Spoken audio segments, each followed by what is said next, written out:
As Monica's health declined, Bill faithfully stood by her, offering care and companionship to alleviate her loneliness.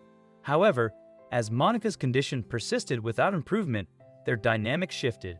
Bill's visits dwindled until, one day, Monica's sister delivered a shocking revelation. Bill was involved with another woman. Subsequently, Monica ceased to encounter Bill. Unbeknownst to her, Bill had one final obligation to fulfill after his wife's demise. Bill and Monica had been living a happy and healthy life when Monica suddenly fell ill.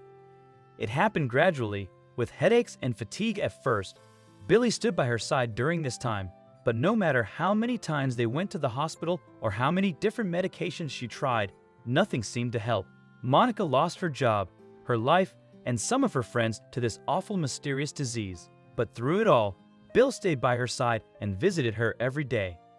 At first, Monica felt grateful for Bill's love and care and often wondered how she got so lucky. But after months of staying at the hospital and not getting better, something started to change.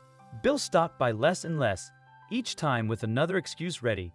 At first, Monica understood that he was under a lot of pressure as the sole provider of the family, but there was more. But deep down, Monica could understand why he acted like this. It wasn't easy being married to a sick person. That was until one day her sister came to visit her with some very disturbing news. Bill was not being honest. Monica's sister, Isabella, had caught Bill sleeping with a woman when she visited him unannounced to catch up on Monica's health. Monica couldn't believe what she was hearing and wanted to get up and go to Bill immediately. But she became lightheaded and had to lie down again. Isabella was heartbroken and wanted to let Bill know what he had done. Overcome by her emotions, she drove to Bill's house and banged on the door with tears streaming down her face. She yelled at him, telling him about Monica in hospice care. Bill was visibly shocked by Isabella's sudden outburst and tried to calm her down, but he couldn't.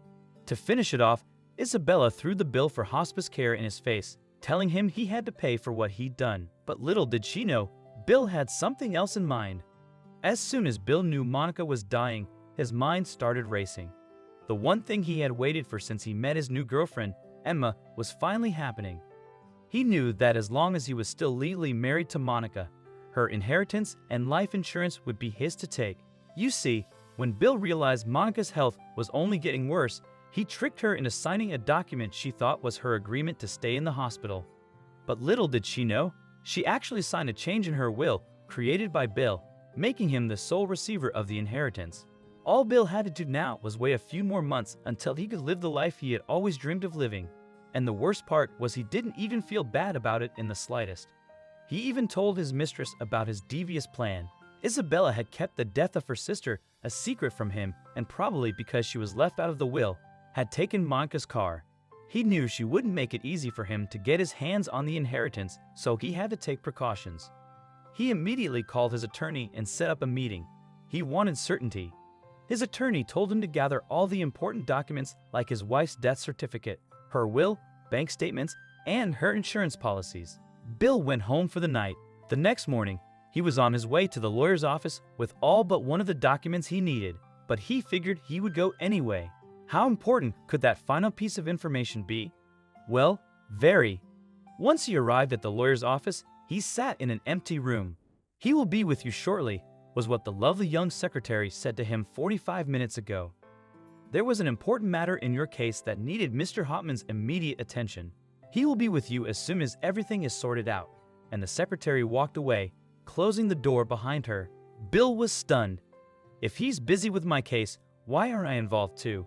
He thought. Luckily, the wait wasn't as long this time. After 15 minutes, he heard people talking and walking in the direction of his room. It was clearly Mr. Hopman, but who was the woman he had a conversation with? "Hello, Isabella." She had tracked him down.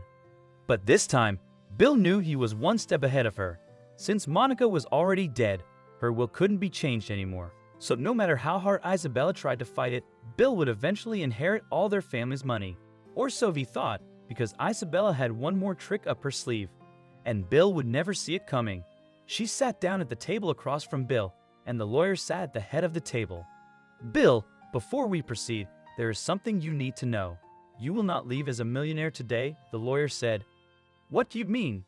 he asked, as calm as possible. Well, there have been a few complications. For instance, there is no death certificate, and that's because of her, Bill yelled as he cut Mr. Hopman off. She is the one withholding information, and now I have to suffer because of it. In fact, Isabella was actually just a pawn in all of this. Someone else entirely was the mastermind of this mind game played with Bill. Please sit down, the lawyer asked him. There is someone here to see you. All will become perfectly clear very soon, and you might be pleasantly surprised too. Bill's expression soured. Why should he find any pleasant surprises? Abruptly, the office door swung open, and the secretary entered. She's arrived, she announced, addressing Mr. Hopman.